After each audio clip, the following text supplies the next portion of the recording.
النبي يا الذين آمنوا صلوا عليه وسلموا تسليما اللهم صل وسلم وبارك عليه. الفاتحة. أعوذ بالله من الشيطان الرجيم بسم الله الرحمن الرحيم الحمد لله رب العالمين الرحمن الرحيم مالك يوم الدين إياك نعبد وإياك نستعين صراط المستقيم صراط الذين أنعمت عليهم غير المغضوب عليهم ولا الضالين. Amin ya rabbal alamin. Kurang mohon maaf. Assalamualaikum warahmatullahi wabarakatuh. Waalaikumsalam warahmatullahi wabarakatuh. Terima kasih Pak Amir yang telah membaca surat Yasin dan hadiah zikir baik. Sebelum ditutup dengan doa kita dengarkan mohon kepada guru kita menyampaikan tausiahnya pada beliau. Kami silakan. Assalamualaikum warahmatullahi wabarakatuh. Waalaikumsalam. Bismillah, alhamdulillah, assalatu wassalamu ala rasulillah sayyidina wa maulana Muhammad ibn Abdillah wa ala alihi wa sahbihi wa mawalah amma ba'du. Yang kami hormati keluarga besar Sohibul Musibah, Bapak Kecil Oleh ya namanya, dan juga para jamaah, wabil khusus ketua pengajian Bapak Icarpan, Bapak Amil Mi'in, Bapak Amil Robert yang ambil gede ini, ambil gede dan tebal. Ya, mudah-mudahan kita semuanya selalu dalam keadaan sehat walafiat. Ini Pak RW yang kami hormati kayaknya lagi pilek ini, gara-gara kemarin nyotingin air. Ya, musim hujan, terus hujan-hujanan, jadi begitulah. Kita memang harus banyak menjaga kondisi. Pada malam hari ini saya akan menyampaikan apa yang diterangkan oleh Syekh Nawawi Al-Bantani di dalam kitab Nihayatuz Zaid, khususnya terkait dengan perilaku sebagian kita di makam. Maksudnya perilaku itu bukan omongan, bukan apa, tapi perbuatan yang kaitan dengan pasca atau pas mengubur mayit. Ini pertama-tama dikatakan wa tukrahul kitabatu alaihi sawaun kataba isma sahibihi au ghairahu. Ini hukumnya makruh menulis-nulis nama data almarhum di kuburan, gitu. Hukumnya makruh. Makruh itu apa? Makruh itu mayuthabu ala tarkihi wala yu'aqabu ala fi'lihi, sesuatu yang kalau dilakukan tidak dosa, tapi kalau ditinggalkan berpahala. Tapi kemudian catatannya beliau mengatakan na'am, memang ing kutiba ismu sahibihi wa nasabuhu biqasdi ayya'rifa fayuzaru falakirohata. Kalau dimaksudkan menulis nama, lahir, meninggal, biasanya kan hanya nama itu ya, nama-nama itu kan yang di nisan itu kan itu Fulan bin Fulan, lahir Lamongan, meninggal Pondok Benda, begitu tuh tanggal-tanggalnya. Lah ini diterangkan lebih lanjut, hukum asalnya makruh, tetapi kalau tujuannya supaya dikenal, maksudnya itu keluarganya, anak cucunya nanti tidak kehilangan tempat makamnya di mana, maka kemudian ziarahnya itu nggak salah sasaran, falakirohata, tidak dimakruhkan kalau begitu. Tetapi masih dengan catatan bisyarti al-iqtisar ala qadril hajah. Tetapi itunya, catatannya, tulisannya yang singkat, jangan segala macam jabatannya apa, nggak usah. Ya misalnya Fulan bin Fulan pernah jadi RT, pernah jadi RW, lah nggak ngapain. Jadi nggak usah itu. Jadi cukup namanya, lahir kapan, meninggal kapan gitu aja. Jadi nanti dikatakan bisyaratil ikhtisar ala qadril hajah. Jadi disingkat seperlunya. La siyaman kuburul auliya wal ulama was sholihin. Lebih-lebih kalau kuburnya para wali, para ulama, orang-orang soleh itu ya nggak masalah. Dikasih nama lengkapnya siapa gitu ya, Fulan bin Fulan dan seterusnya. Fa innaha la tu'rafu illa bidzalika 'inda tatawuliz zaman atau 'inda tatawulis sinin. Karena lambat laun setahun, 2 tahun, 3 tahun, 30 tahun nanti bisa hilang, tidak dikenal lagi kalau tidak ada tandanya. Karenanya dulu Pak Soekarno itu berjasa besar untuk menemukan makam Imam Bukhari di Uzbekistan sana. Ya. Itu Imam Bukhari oleh negara sana gak diapa-apain, padahal itu ulama besar gitu.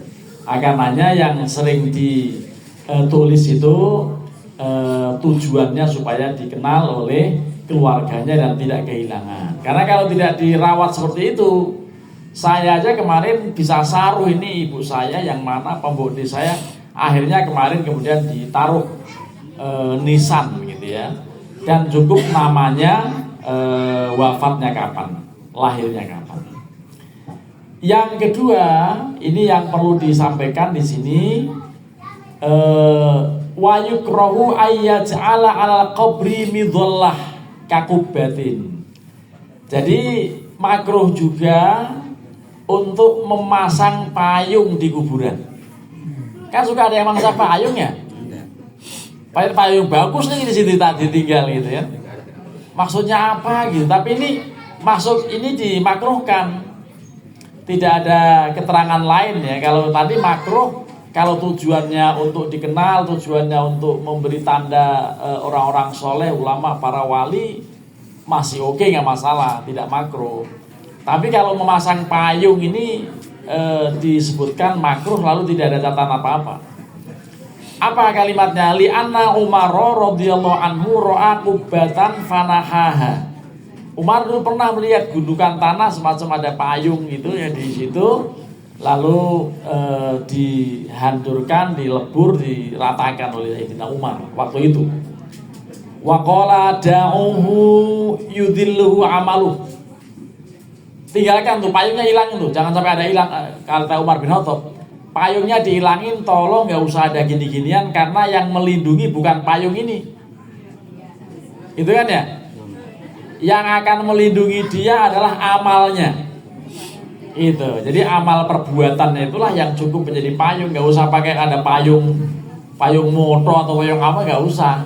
Ya, di situ nggak usah. Buat mancing. Ya, buat mancing, mending buat mancing, buat nyangkul, buat ngarit gitu ya. Jangan untuk itu. Nah, ini kaitan dengan apa? Kaitan dengan hal yang kadang masih begitu.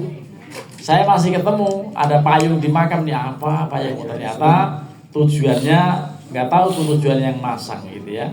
Ini Umar bin Khattab pernah suruh itu hilangkan tuh, buang tuh payung, ada jangan di situ. Yang melindungi orang yang dimakamkan bukan payung ini, tetapi dia akan dilindungi oleh amalnya. Oleh karenanya berarti amal perbuatan kita ini sebisa mungkin yang baik-baik saja gitu ya. Baik kaitan dengan Allah, baik dengan masyarakat, supaya tidak menjadi persoalan-persoalan di alam kubur nanti. Karenanya kita tetap mendoakan ya, dalam rangka mendoakan almarhumah Ibu Nina binti Nasim, mudah-mudahan beliau wafat membawa iman dan Islam, dan beliau meninggal husnul khotimah, ditempatkan di tempat yang paling indah di sisi Allah Subhanahu wa ta'ala. Bapak dan Ibu kaum muslimin yarhamukumullah. Selain itu juga ada keterangan-keterangan wa in kanatil ardu musabbalatan lidafni wa hiyallati jarat adat ahlul balad bisnafni fiha hurimal bina wa hudima. Jadi ini juga pernah disampaikan kemarin tidak perlu membangun sesuatu di atas makam. Kalau hanya mengeramik itu bukan bangun.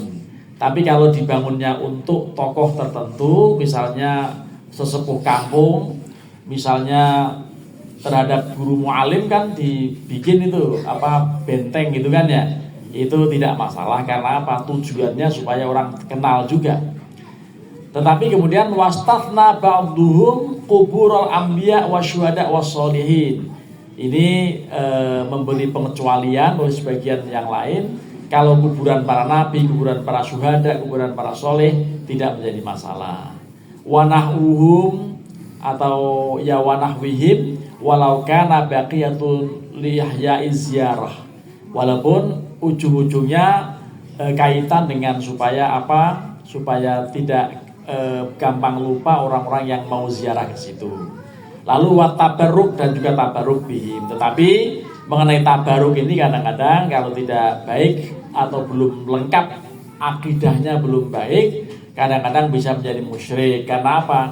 Karena mintanya pada orang yang meninggal. Itu tidak dibolehkan.